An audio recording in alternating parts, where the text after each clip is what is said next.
এর চেয়ে ভালো আমার কোনো সন্তানই না হোক, এই জন্য আমি কলির ডিভোর্স দিয়ে দিতে চাইতেছি। কলি, তোমার সত্যি আমি অনেক ভালোবাসছিলাম, তোমার লগে সংসারটা করতে চাইছিলাম, কিন্তু পারলাম না। তোমার কোনো দোষ নাই, যদি পারো আমার মাফ করে দিও। বাবাজি, তুমি আমার মায়ের ধরে ডিভোর্স দিও না। তোমার কাছে আমার একান্ত অনুরোধ। রেশমি, প্রত্যেকটা মানুষ তার পরিবারের কাছ থেকে, বিশেষ করে তার শ্বশুর, শাশুড়ি এবং বোর কাছ থেকে যে যন্ত্রণা পায় সেটা বলে শেষ করা যায় না।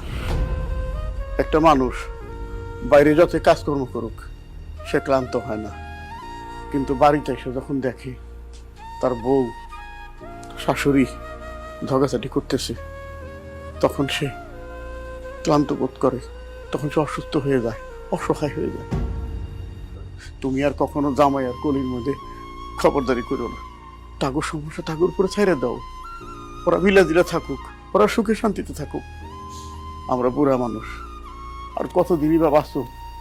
ওরা আমাকে দেখভাল ঠিক মতো করলেই তো হয়, খাওয়ান দাওয়ান দিলেই তো হয়, কিছু লাগে আমাকে।